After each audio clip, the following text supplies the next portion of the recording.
भगवद गीता अध्याय 1 श्लोक 38 से 39।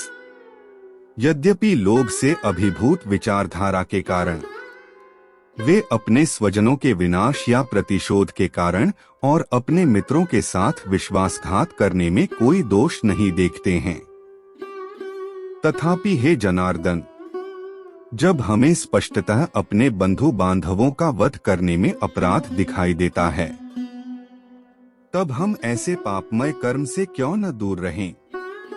अर्थात यद्यपि अर्जुन वृत्ति से क्षत्रिय योद्धा था, फिर भी उसे अनावश्यक हिंसा से घृणा थी। महाभारत युद्ध के अंत में एक घटना से उसके चरित्र का यह पक्ष उजागर होता है। जब 100 कौरवों का वध हो गया था, तब गुरु द्रोणाचार्य के पुत्र अश्वत्थामा ने प्रतिशोध लेने के लिए रात्रि के समय पांडवों के शिविर में चुपके से प्रवेश किया और द्रौपदी के सोए हुए 5 पुत्रों की हत्या कर दी। अर्जुन ने अश्वत्थामा को पकड़कर उसे जानवरों की भांति बांधकर द्रौपदी के चरणों में डाल दिया। ऐसा करने पर अश्वत्थामा क्रंदन करने लगा। फिर भी पुत्रों की मृत्यु से शोकाकुल कोमल हृदया और क्षमाशीलता के गुण से परिपूर्ण द्रौपदी ने कहा कि जो भी हो, अश्वत्थामा उनका गुरु पुत्र है, इसलिए उसे क्षमा कर देना चाहिए। दूसरी ओर भीम अश्वत्थामा का तत्काल वध कर देना चाहता था। दुविधा में फंसे अर्जुन ने जब इसके समाधान के लिए भगवान श्री कृष्ण की ओर देखा, तब उन्होंने ये वचन कहे, दी आदरणीय श्रेष्ठ ब्राह्मण अस्थायी रूप से धर्म पथ से च्युत हो जाता है, तब भी वह क्षमा योग्य है, किंतु जो मनुष्य घातक हथियार से किसी की हत्या करता है, तब उसे अवश्य दंड देना चाहिए। अर्जुन श्री कृष्ण के अनेकार्थक संकेत को समझ गया। उसने अश्वत्थामा को मारने की बजाय उसके सिर के पीछे की चुटिया को काट दिया और उसके मस्तक से मणि निकाल ली और अपने शिविर से बाहर भगा दिया। अर्जुन स्वभावतः यथासंभव हिंसा से दूर रहना चाहता है। इस विशेष दुखद परिस्थिति में भी वह कहता है कि वह जानता है कि अपने कुटुंबियों और वृद्धजनों को मारना उचित कृत्य नहीं है।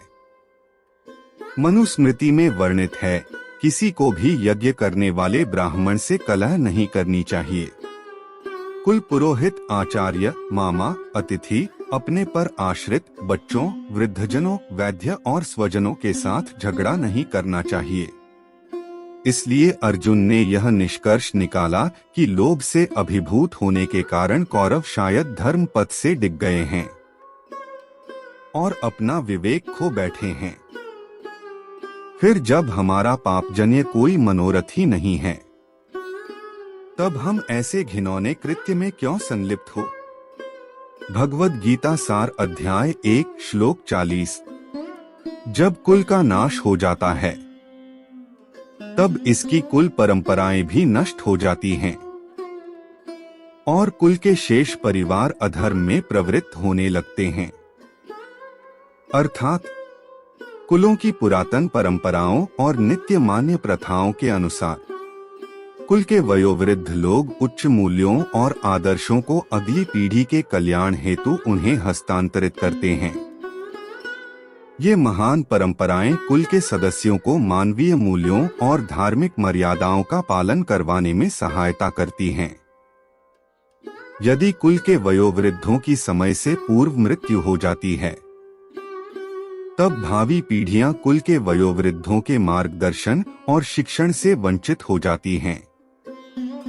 अर्जुन के कहने का तात्पर्य यह है कि जब कुलों का विनाश हो जाता है, तब उसकी महान परंपराएं भी उसके साथ समाप्त हो जाती हैं और कुल के शेष सदस्यों में अधर्म और व्यभिचार की प्रवृत्ति बढ़ती है, जिससे वे अपनी आध्यात्मिक उन्नति का अवसर खो देते हैं। इसलिए अर्जुन के अनुसार कुल के आदरणीय वयोवृद्ध सदस्यों को कभी भी नहीं मारना चाहिए। भगवद गीता अध्याय 1 श्लोक 41। अधर्म की प्रबलता के साथ हे कृष्ण, कुल की स्त्रियां दूषित हो जाती हैं और स्त्रियों के दुराचारिणी होने से है वृषनिवंशी अवांछित संतानें जन्म लेती हैं। अर्थात वैदिक सभ्यता में समाज में स्त्रियों को उच्च स्थान प्राप्त था और स्त्रियों में शुचिता एवं सदाचारिता के गुणों की आवश्यकता को अत्यंत महत्व दिया जाता था। इसलिए मनुस्मृति में वर्णन किया गया है, यत्र नार्यस्तु पूजन्ते रमन्ते तत्र देवता है।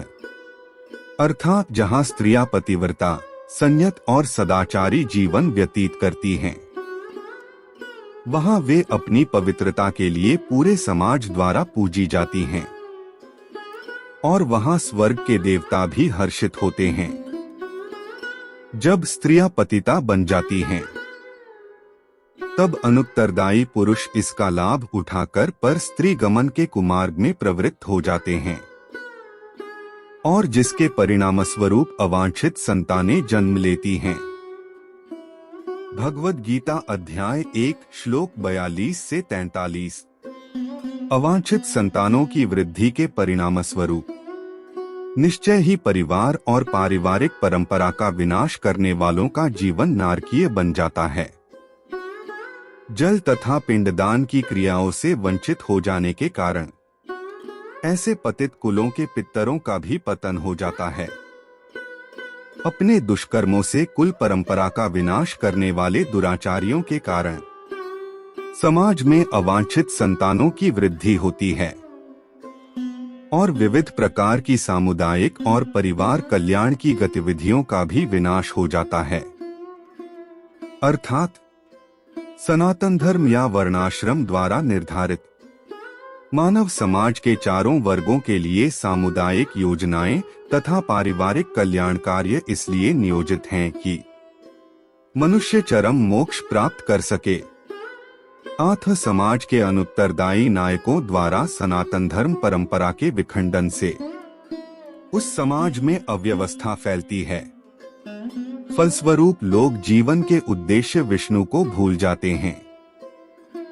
ऐसे नायक अंधे कहलाते हैं और जो लोग इनका अनुगमन करते हैं वे निश्चय ही कुव्यवस्था की ओर अग्रसर होते हैं। भगवद गीता अध्याय 1 श्लोक 44। हे जनार्दन, मैंने गुरुजनों से सुना है कि जो लोग कुल परंपराओं का विनाश करते हैं वे अनिश्चित काल के लिए नरक में डाल दिए जाते हैं। भगवद गीता अध्याय 1 श्लोक 45 से 46।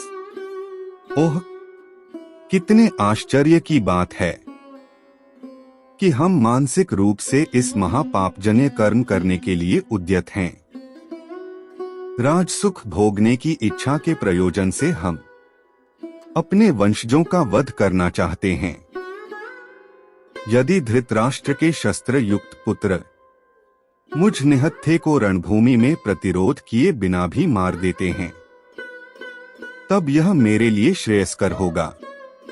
अर्थात अर्जुन ने सन्निकट युद्ध के अनेक दुष्परिणामों का उल्लेख तो किया, किंतु वह यह नहीं देख पा रहा था कि यदि दुर्योधन जैसे दुष्ट लोगों को समाज में पनपने का अवसर प्राप्त हो जाएगा और जिसके परिणामस्वरूप वास्तव में पापचार और अधिक प्रबल हो जाएंगे, वह अपना आश्चर्य प्रकट करने के लिए अहो शब्द का प्रयोग करता है। बत शब्द का अर्थ भयंकर परिणाम है। अर्जुन कह रहा है, यह कितना आश्चर्यजनक है कि हमने युद्ध करने का निर्णय लेकर पाप कार्य किया है, जबकि हम इसके दुष्परिणामों को भली भांति जानते हैं। जैसा कि प्रायः यह होता है कि लोग अपनी स्वयं की भूल को देखने में असमर्थ होते हैं और उसके लिए स्वयं की अपेक्षा परिस्थितियों और अन्य लोगों को उत्तरदायी ठहराते हैं। इसी प्रकार से अर्जुन ने यह अनुभव किया कि धृतराष्ट्र के पुत्र लोभ से प्रेरित थे, किंतु वह इस ओर ध्यान नहीं दे सका कि उसके संवेदना से भरे उद्गार लोकातीत मनोभाव नहीं है। अपितु स्वयं को देह मानने की अज्ञानता और सांसारिक आसक्ति पर आधारित हैं। अर्जुन के सभी तर्क वितर्कों की उलझन यह थी कि वह अपने शारीरिक मोह, हृदय की दुर्बलता और कर्तव्य पालन की विमुखता के कारण उत्पन्न हुए। अपने मोह को न्यायोचित ठहराने के लिए इनका प्रयोग कर रहा था। अब आगे आने वाले अध्यायों में भगवान श्री कृष्ण यह स्पष्ट करेंगे कि अर्जुन के तर्क अनुचित क्यों थे। भगवद गीता अध्याय 1 श्लोक 47।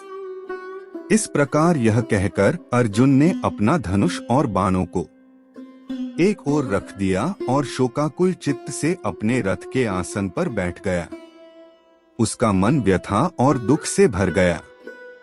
अर्थात वार्तालाप करते समय मनुष्य प्रायः भावनाओं में बह जाता है। और इस प्रकार से अर्जुन ने इस अध्याय के 28वें श्लोक में जिस विषाद को प्रकट किया था वह अब अपनी चरम सीमा पर पहुंच गया था। अर्जुन ने निराशाजनक आत्मसमर्पण करते हुए अपने धार्मिक कर्तव्य का निर्वहन करने के लिए युद्ध करने के निर्णय को त्याग दिया, जो कि आत्मज्ञान और भक्ति की प्राप्ति हेतु भगवान के प्रति समर्पण करने की मनोभावना के सर्वथा विपरीत है। यहाँ इस बिंदु को स्पष्ट करना उचित होगा कि अर्जुन किसी नवदीक्षित की भांति आध्यात्मिक ज्ञान से वंचित नहीं था। वह स्वर्गलोक में भी रह चुका था और उसने अपने पिता स्वर्ग के सम्राट इंद्र से शिक्षा प्राप्त की थी। वास्तव में वह पूर्व जन्म में नर था और इसलिए वह अलौकिक ज्ञान से परिपूर्ण था। नरनारायण एक ही वंश के थे। नर एक शुद्ध आत्मा और नारायण परमात्मा थे। इस तथ्य का प्रमाण महाभारत के युद्ध के पूर्व की इस घटना से मिलता है, जब अर्जुन ने युद्ध के लिए श्री कृष्ण को अपने पक्ष के लिए चुना और यादवों की समस्त सेना का त्याग दुर्योधन के लिए किया। उसका दृढ़ विश्वास था कि यदि युद्ध क्षेत्र में भगवान उसके पक्ष की ओर होंगे तो वह कभी पराजित नहीं होगा। भगवान श्री कृष्ण की इच्छा थी कि वे भावी पीढ़ियों के कल्याणार्थ संसार को भगवद गीता के दिव्य ज्ञान का उपदेश दें। इसलिए अब इस अनुकूल अवसर को देखकर भगवान श्री कृष्ण ने जानबूझकर अर्जुन के मन में व्याकुलता उत्पन्न की।